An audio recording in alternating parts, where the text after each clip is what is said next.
At the end of the day, awakening needs to be utterly pragmatic. And what I mean by that is that we don't need all these fancy theories, elaborate concepts.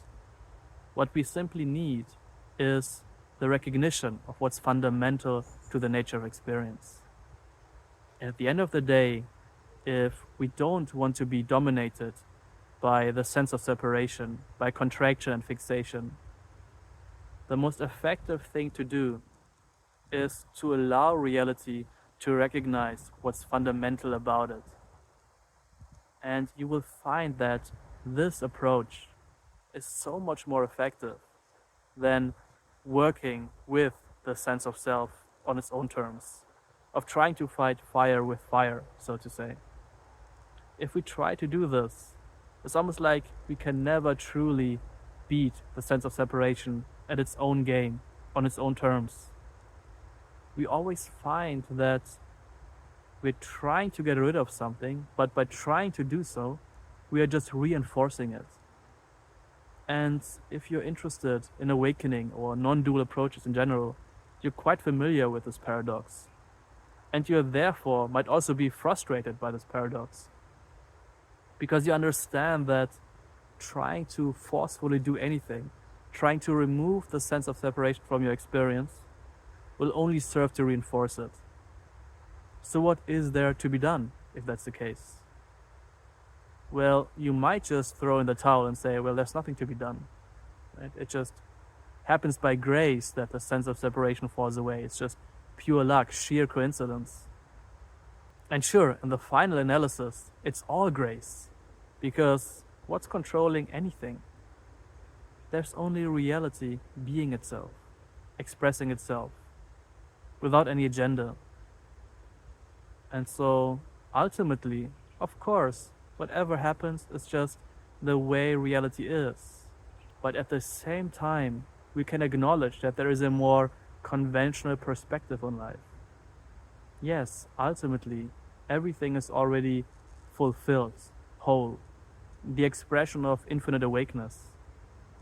But at the same time, this transcendental reality appears to take the perspective of a body-mind. And from this perspective, this reality can seemingly recognize itself again. And by doing so, it cuts through this illusory sense of separation. And so how does reality cut through this sense of separation? At the end of the day, what's going to be powerful from your perspective is quite individual. I can't tell you exactly what will be powerful for you, but at the same time, I can tell you from my own experience and having shared this approach with other people, that what's really powerful is to recognize the basics, so to say, of the nature of experience, the most fundamental aspects of it, the bread and butter of existence, we could say. And what is most fundamental about the nature of your experience? Ultimately, it's of course up to you to decide what it is, because only you can investigate your experience in this way. So don't take anything I say as some kind of gospel. Turn to your own experience and see whether it's true or not. And what I'm about to say is merely a pointer, a suggestion, which is only valuable if it applies to your experience. So what is most fundamental? Well, the recognition that cuts through the sense of separation most powerfully is to simply recognize that experience is always without a center, without this separate entity on the other side of experience, which is somehow taking it in, aware of it. And noticing this is just effortlessly easy, but at the same time, it gets very much to the root of what causes our suffering. Suffering, fundamentally, always depends on there being the separate self over here, which is fixated and contracted around an object of perception. And of course, we could try to manipulate the object of perception endlessly. to somehow bring about the alleviation of suffering. But what we can also do is to allow experience to recognize that there is no one over here who's having the experience. There is simply unbounded awakeness appearing as a field of experience with no center to it all. And you can recognize this using any of the sense fields, whatever is most comfortable, obvious to you. Of course, the visual field will always be very dominant in the human experience because we're using it to orient all the time. And it also very often really serves to reinforce the sense of separation we have. But why not use it to our advantage? Right now, you are seeing the world in front of you. Instead of being fixated on any point in particular, allow awareness to open up, expand, relax a little bit. Include more of the visual field. Allow awareness to expand all the way to the periphery. And simply notice this sense of relaxation for a bit, this openness. And then see how there is an inherent awareness here, which is aware of seeing right now. Notice its presence. You can't say where it is, you can't say what it is, but it's self-evidently present. It's awake, here, taking in experience. Now here's the crucial part, the very interesting inquiry.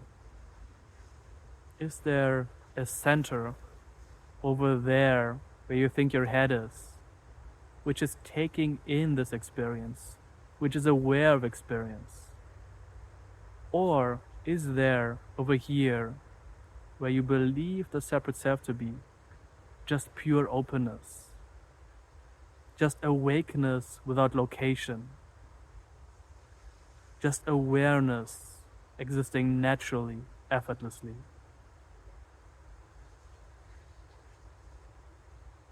Notice how this is the case. Awareness is here, but it's without center, without a separate entity in the middle of it all, existing over here.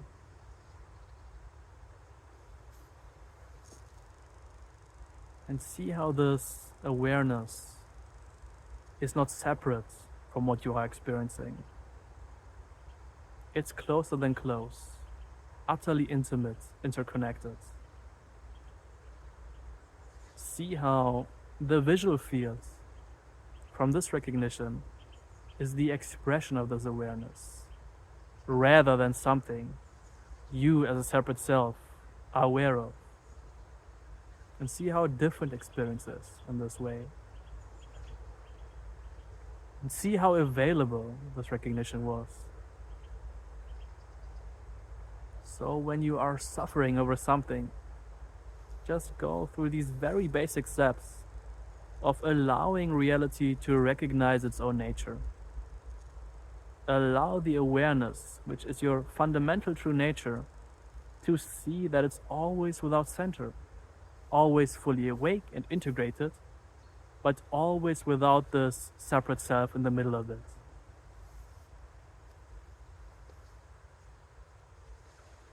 And just simply see how this cuts through the sense of fixation immediately. It doesn't mean that the seemingly challenging circumstances of your life vanish, of course. There can still be high energy in the body, pain, whatever it is.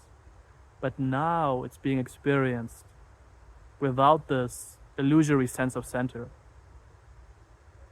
And recognizing this immediately cuts through the suffering. It's like finally coming up for air and taking a big breath, because suddenly there's openness, naturally existing spaciousness.